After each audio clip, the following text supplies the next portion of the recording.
I'm Alan Wartes, and this is ThinkRadio Presents ThinkPlanet.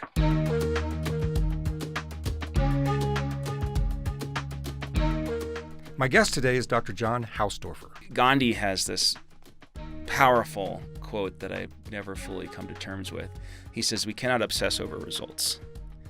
Here's someone who produced the ultimate historical result. Right. His humble body with a basic practice of nonviolence, stopping the British Empire, saying you can't obsess over results. So I can't know how I'll be remembered. That's why the Ancestor question is not about the interpreter of my life. Welcome to another great conversation on ThinkPlanet. ThinkPlanet is made possible by support from the Western Colorado University School of Environment and Sustainability, empowering future change agents to foster ecologically resilient, economically sustainable, and socially just communities throughout the world. If you like ThinkRadio Presents ThinkPlanet, then I know you'll enjoy the other shows in the ThinkRadio Presents family of podcasts. Think People, a celebration of just how amazing people can be. And Think Business, a weekly discussion with innovators and entrepreneurs and disruptors about sustainable business into the 21st century. Subscribe to Think Radio Presents on iTunes and YouTube or wherever else you get great content. And don't forget to help us spread the word by liking our social media channels and sharing the content we post. We're grateful to have you in the conversation on Think Radio Presents. My guest today is Dr. John Hausdoerffer. He is the Dean of the School of Environment and Sustainability at Western Colorado University. He's also the Director of Master of Environmental Management program there. He's an author. He's authored a book in 2017 called Wildness, Relations of People and Place. Recommend that you pick that one up. And he's also coming out with a new book next year, 2019, called What Kind of Ancestor Do You Want to Be? Environmental Ethics for the Long Game. Dr. Hausdoerffer is also a tireless advocate of students, a mentor. He's also a energetic builder of connections and networks, and I'm really pleased to have you in the studio with me today. Thanks for coming. It's an honor to be here. Thank you, Alan. I also want to start by thanking you and acknowledging, as we do at the beginning of the show now, that the School of Environment and Sustainability has become a major sponsor of the Think Radio programming. You bet. No, it's our pleasure, and we're really inspired by your vision, the idea of bringing together the triple bottom line of ecology, social equity, and economy, and how we think about what does sustainability look like. We're excited to be a part of it. Yeah, and so let's talk about that a little Sure. bit. I thought that would be a good place to start our conversation, because not everyone may know that Think Radio is a trio of shows. This one's called ThinkPlanet, with an environmental focus. We have one called Think People, with more of the humanities focus, people doing cool things. And one called Think Business, which focuses on sustainable and resilient economic practices.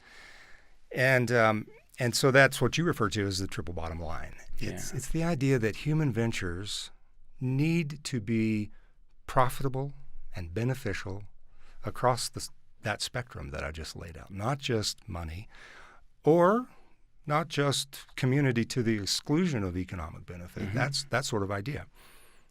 I wanted to start here because in our conversations about sponsorship, you really challenged me to think hard about the danger of creating silos, putting each of those things in its own sort of category and not realizing that they all interlink and interact with each other. I want to ask you why you think that's important. Why is it important that when we talk about the environment, for instance, on ThinkPlanet, that we never lose sight of the fact that that's not just one thing, that it always overlaps with others? What leads you to that conclusion? Great question, and thanks for taking my challenge with grace, and really thinking through, how do you have these three branches in a way that's still whole, right?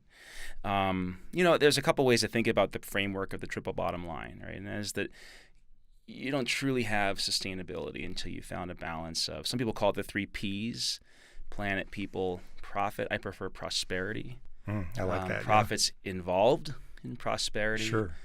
But wow, the whole idea of reducing the richness of doing well as a human to just profit is troubling. So I like people, planet, prosperity, and also the 3 E's. Sort of parallel: economy, ecology, and social equity. And I think one of the reasons why it's so important to think about them together is that in many ways, just take, for example, planet or ecology, right?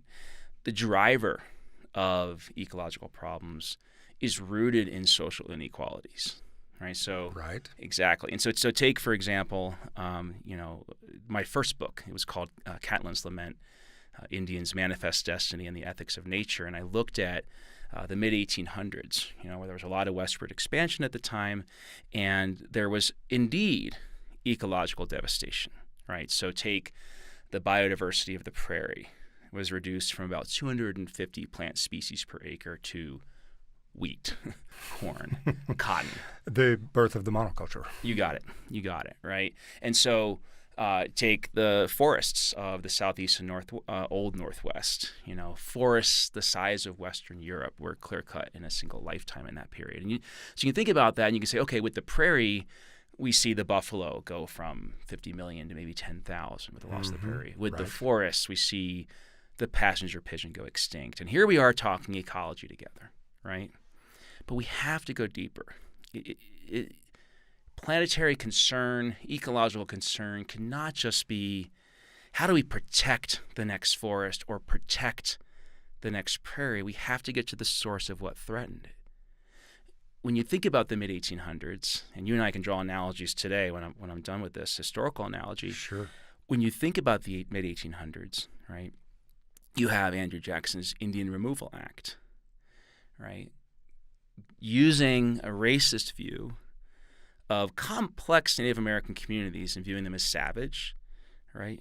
Primitive, intricately shaped Native American landscapes and just calling them wilderness.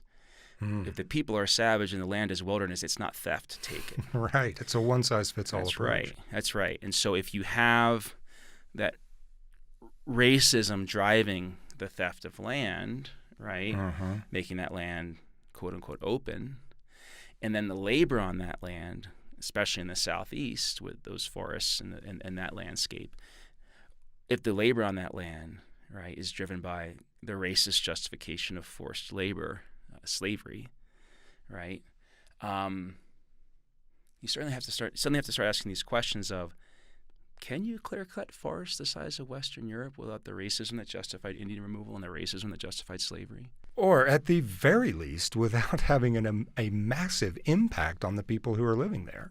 Absolutely. Which I guess your suggestion is that, by definition, is racist. Yes. And what that did was, if you think about the triple bottom line, it put economy and profit as the central organizing principle of what's moral. Well, and I would challenge that and say it wasn't really central, it was solitary. Yeah. In many cases. That's right. Central that's implies that there's something else in orbit, yeah, but really it's not. It was for so long the solitary driving measurement of whether something was successful or not. Well, and we can add to this, these layers of looking behind ecological devastation to see the drivers of social inequality, right? Going even further. Even if you did steal that land and force labor on that land to extract natural resources at that level, how do you transform those resources into commodities for European markets and urban American markets without an exploitable labor force, right?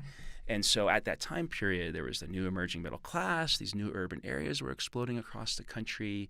And, with the new industrial revolution and factories, transforming all these raw materials from these open places into commodities. There's money to be made, right? And environmental devastation being left behind. There is, but even more than that, there's all these new factory manager jobs and accountants and lawyers, and suddenly you have this new middle class. But for women who could not marry into that middle class, their best option in life was often horrible labor conditions in factories for low pay. So without those class inequalities, Without those gender inequalities, you don't have the exploitable labor force to take resources from stolen land extracted by enslaved people and turn into commodities. In other words, let's get back to ecology. Mm-hmm. That level of clear-cutting of forests, that level of transformation of the prairie, that level of passenger pigeon going extinct, is any of that possible without those racial, gender, and class inequalities that I just described? You see, that's what I'm talking about. You start pulling a thread, and you wind up with ideas that cross all of those boundaries. Exactly. That's the fascinating question. Yeah, and so to get back to your question, the reason I share those examples, they're a little bit depressing, but the reason I share those examples is that the reason I don't think you can separate planet, people, prosperity is that our domination of people has led to our domination of land. Our pursuit of profit has clouded our moral judgment about unjust interactions between people and planet. And so social inequalities are worsened by our environmental exploitation. Environmental exploitation is exacerbated by social inequality. And so, to separate them, in order to think about a new kind of economy. How are you going to do that? Yep. How are you going to do that? Yeah, well, that is our challenge. The purpose that we have for making those distinctions is so that we can focus at least for a half hour on an idea. Yeah.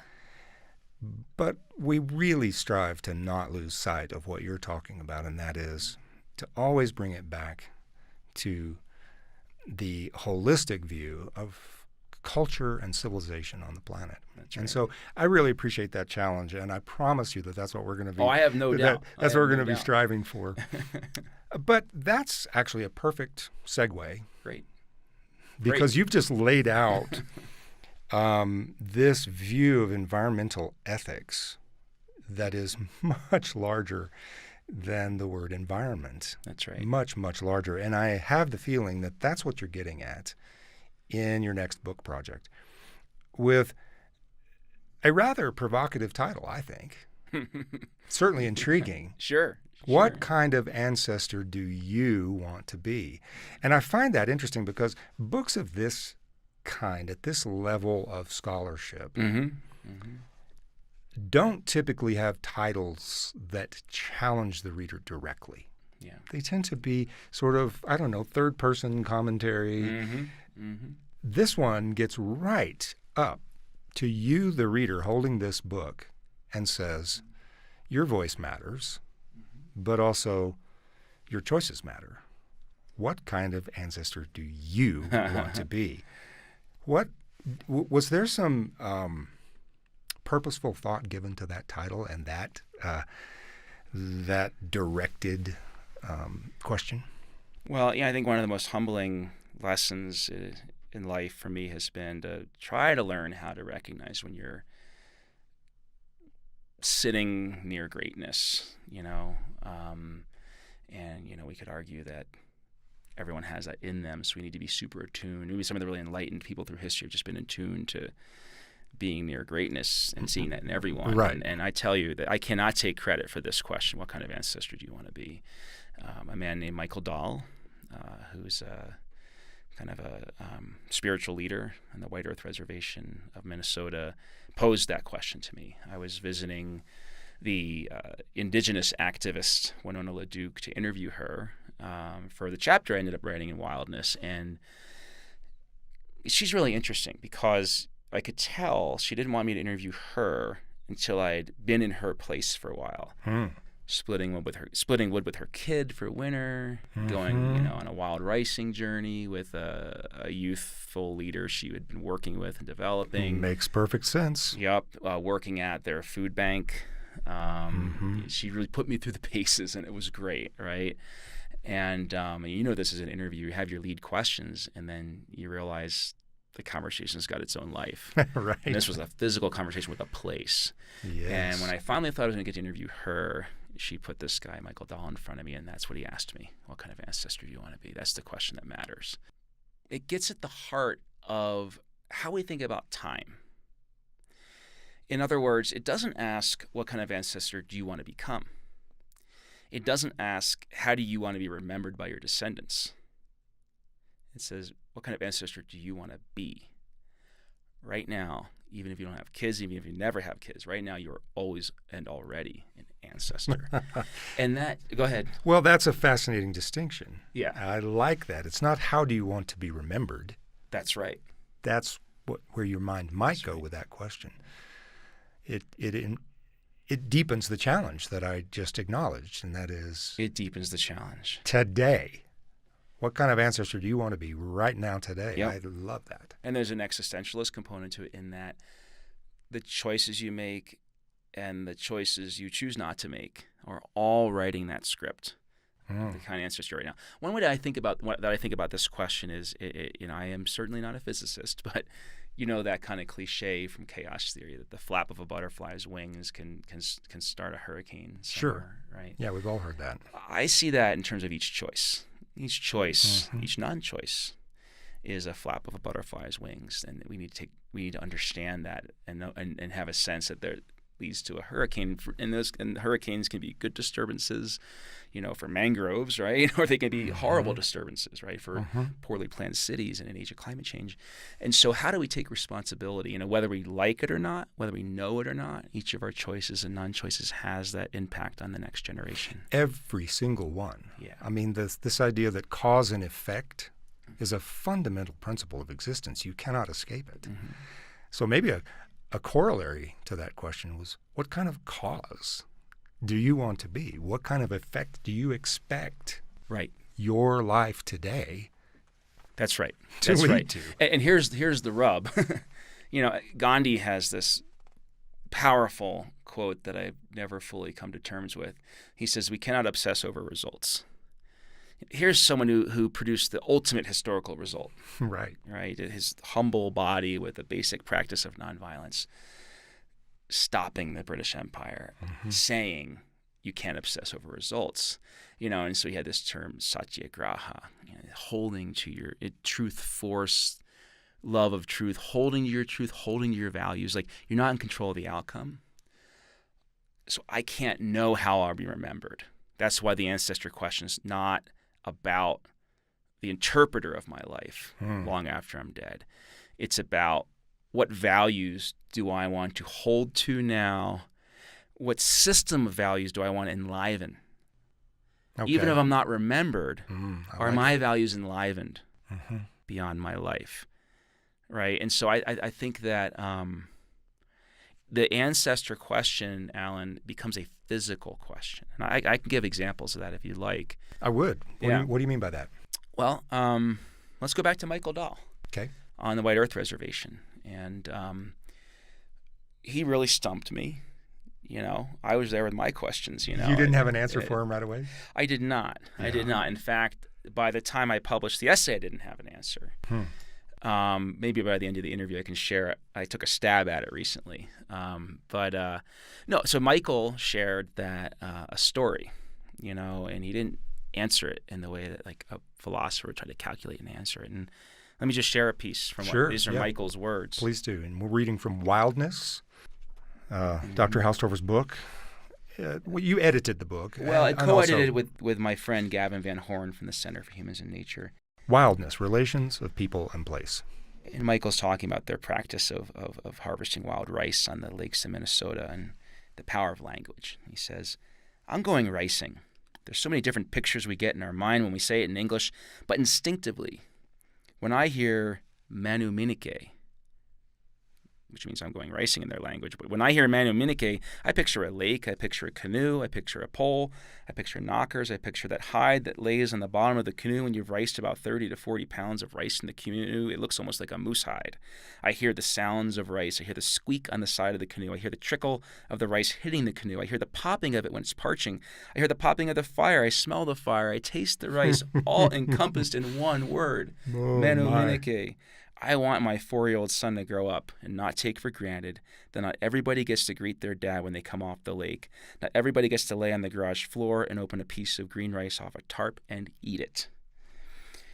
I don't want my son to take that for granted, is how he closes. And to me, this makes the ancestor question material in some ways. And the spiritual emerges from our relationship with the material. And what I mean by that is that for Michael, he's living in the place of his ancestors. Right? The soil is enriched by their bones. In order to live in that place for hundreds and hundreds of years, they didn't have a frontier to move to if they screwed it up.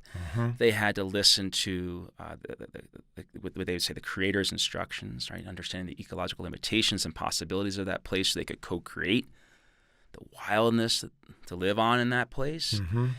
And they had to follow the ancestors' instructions for how to live there. Right. And so what he's saying is that climate change, acid rain, corporate economic challenges are threatening their wild rice. And he's not a good ancestor if there's not wild rice there for his grandkids, which means he's not a good ancestor if there's not a participation in a struggle to adapt to climate change, to slow climate change, to address acid rain, to take on the corporate patenting of their rice. And so the ancestor question becomes measured by the land. Does that make sense? Yes, it does. And by the story. I mean, as a storyteller, I'm fascinated by the idea that he's telling a story. That was a brilliantly tactile and sensory paragraph that you just read. The story of his people must continue in order for him to be a good ancestor. Yes, and that story is not just told by humans. Right? He sees, it's told in the land. Well, yeah, and he sees the natural world, the more than human world, as I like to call it, more than human species, non-human species, as relatives, as relations. Like they came up together in that place. And there's reciprocity and gratitude when a deer offers its body, right? And so they're learning to live in that place from human and more than human ancestors. And so when you think about holding to your values, that satyagraha from Gandhi I was talking about, you can't control the result, but you can control whether or not Michael can control whether or not he continues to practice harvesting wild rice, pass that on to the next generation, but also whether or not he's a participant in movements to protect that rice. So the land's the barometer in some ways, right, for how he's been as an ancestor, whether or not he's remembered. Well, which certainly presents another level of challenge when you pose this question to the Westerner. Exactly. Who has lived an average of 5 to 7 places, does not have a connection to that place where they happen to pick up the book and read your question. Alan, you're right. And by the end of this chapter, I kind of changed the question. What kind of ancestor do you want to be is synonymous with what is your rice? Right? And we have to be careful. At least I, as a white, privileged, transient descendant of transient people, should not falsely claim an indigenous identity, right? That'd be co-optation, and there's a dangerous history there of well-meaning white people visiting underserved communities, not to share the struggle, but to take from that community what helps them with their life. Right? Yeah. Like, ooh, I've got this cool new thing about rice. Yeah. Instead of like, how can I help?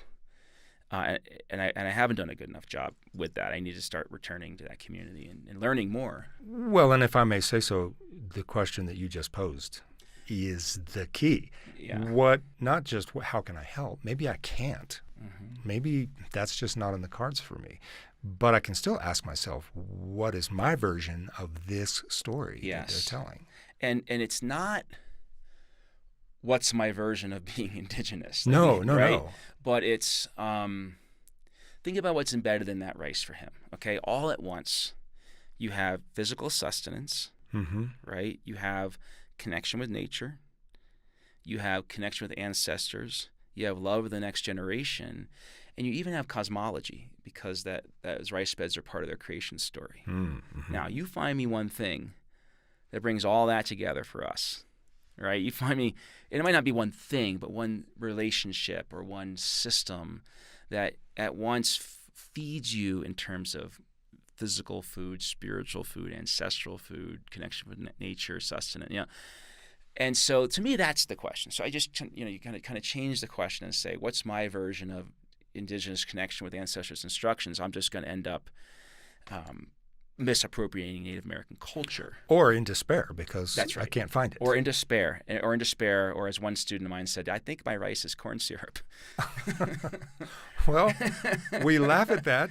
He's but being honest. He's being honest. And look, there was a time when, misguided as it was, the prospect of nation building on this new continent, in the new world, was this for even the white transient immigrants who had come here.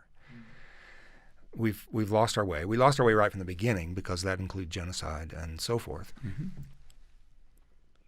Maybe, and I want to pose this question to you. Yeah. Is our landscape just sort of destitute of candidates for rice in our culture? It's a really good question. I think that our landscape, we have in many ways turned every place into the same place, right? And I think that one of my definitions of being indigenous to a place, not being an indigenous person, but being indigenous to a place, which anybody can achieve. Right? Yeah. Is that what you're saying? Yeah, but I use that word cautiously. Yeah, but yeah. The distinction is, are you adapting the place to your vision of how a place should be, or are you adapting yourself to the complex realities and wonders of that place? Just take a silly little example of like a small yard in a suburban community in the West, right? It's arid, it's dry. We're seeing 20% reductions in stream flows and doubling of the population in the West this century, right? Like some serious stuff going on. Right. And to water that to have grass because you grew up back east and you miss that feel of grass under your toes, is to adapt the place to your vision, right? It's like saying rain follows the plow until the Great Plains collapsed in a dust bowl, right? And that's manifest destiny. Right, and that's the curse of Western civilization, is the belief that there will be another frontier, so we don't have to fully care for this place, and because we don't have to fully care for this place, we don't have to adapt to it. Whereas, someone with a xeriscape lawn who picks out native plants and low water plants, and it's a pain in the butt to weed it instead of just running a lawnmower over once a week. That sacrifice of comfort is adapting to the place, and I think you're right that we don't have as many physical icons of ancestral instructions like Michael's rice. But we do have available to us always the process of adapting to a place. So that begs the question, really. What does this question mean to ordinary people, as we've been discussing, in this culture, in our time, in our framework of technology and so forth? How do you answer that question for yourself? Well, yeah, I have gotten past asking the question in terms of thinking about how my grandkids will remember me when they look at my photo on the wall. And it's about getting at that rice. And, I didn't come to it in the book, but I've since been playing with it. There's a great blog on the Center for Humans and Nature webpage, and they gave me space to play with it. Can I read just a piece here? Yes, please do. And this is not in wildness. This may or may not end up in the Ancestor book, but this is just me playing with it at the end of that Wild Rice Ancestor essay. Returning to Colorado, I see the first snows blanketing the high mountains. My thoughts turn to winter, to cozy dark nights and crisp bright days spent skiing with my daughters. I think of my grandparents who retired early to a small trailer in New Hampshire so they could ski every day. I think of my mother, a special education teacher and single mom who worked a 6th and 7th day each week as a ski instructor so my 4 siblings and I could afford to ski. I think of my formative journey to Colorado 26 years ago in search of deeper snow. I think of skiing with my wife and 2 daughters every winter solstice to a 10 by 12 cabin, passing on to the girls the art of the perfect carve through fresh snow. I think of their great-grandchildren and wonder if there will be a 7th generation of ski bums in my family. But, obviously this question is bigger than the privileged activity of skiing, right? And so I continue. I'm aware of the climate change studies that show our surrounding Elk Mountains with 50% less snowpack by the end of the century. I wonder what that'll mean for how my family connects with these frozen headwaters every winter, but even more, I wonder what less snowpack and thus less water will mean for every ecological and human community living between my cabin and the Gulf of California at the end of the Colorado River. I know my rice. It's snowpack. And if that snowpack declines, if my generation does not act radically to mitigate climate change, I worry that I'll have failed as an ancestor. Yet regardless of the dire potential outcome of our apathy, acting now as if I'm already a good ancestor, connecting my daughters with the power of snow while showing them and my students options for confronting climate change enlivens a more resilient future for my descendants. And that gets back to a couple ideas I've talked about, right? One is this notion of you can't obsess over results. I'm not in control of whether or not the Elk Mountains don't have snow and whether or not... No, but it defines how you use your energy and your time and your activism now. And how I hold to my truth. Mm-hmm. And that's an ancestral process. I'm not worried about the product in terms of how I'm remembered, but I want to set in motion a culture, a way of being that bases a livelihood on one's values and adheres to those values through one's actions, and that builds systems, ecological, democratic, economic, social systems that make it easier for people to find and fight for their rice, their snowpack. Mm-hmm. Well, and I'm fascinated by the idea that no matter where you are, there's something that qualifies. Yes. As you were talking about snowpack, I was thinking about having grown up in South Texas, where snow was a once every 10-year event. Sure. Enough to dust the grass. We made some really ugly snowmen, I promise you. But there are people living in the bayou, people living on the prairie where there are no forests to speak of, so forth and so on. But in all of those places, there is something to care about. Yep. Something to fight for. Yep. Something to plan ahead for. Which really brings us to my final question to you. You and I recently participated in a conversation with the great Indian activist and scholar Vandana Shiva. Yeah. And you posed this question because she's going to participate in the book, correct? Yeah, Vandana Shiva will be in the book. It's very exciting to have her. So you posed the question in that conversation to her. What kind of ancestor do you want to be? And she turned it back around to you and said, well, I just want to be an ancestor at all. And I think that actually comes to a lot of people's minds these days. We recognize that many of the challenges we face are really kind of that serious. Yeah. The question to you is, what's at stake if we don't start to account for this question in our daily lives right now? What kind of ancestor do we want to be? What kind of world do we want to leave? What's at stake? Well, getting back to our original question in your new podcast, we could take a triple bottom line approach, right, and say, here's what's at stake economically.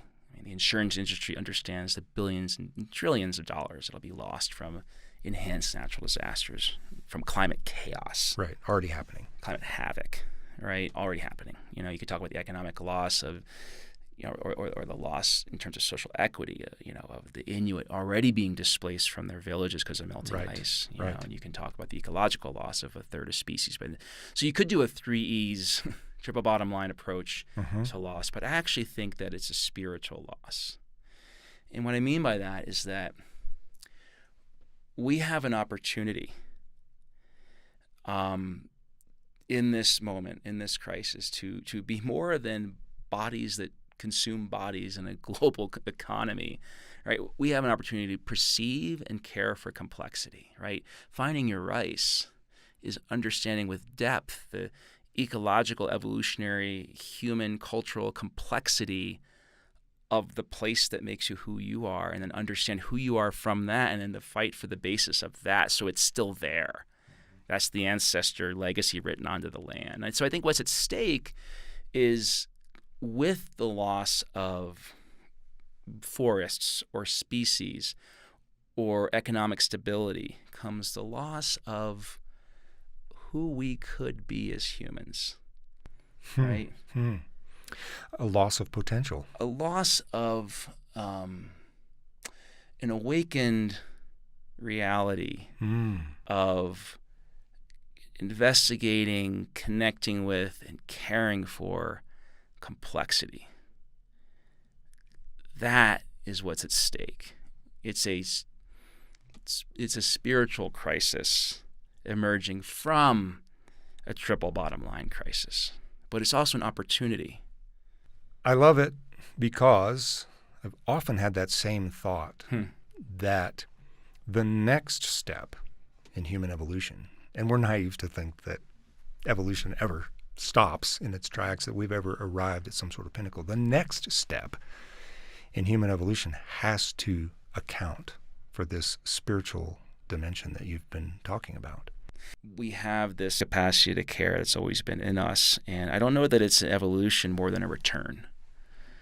A return to not only how many cultures have lived over our 200,000 years on this blue ball flying through space, but a return to a connectivity with the systems that sustain our livelihood, and an awareness of that connectivity.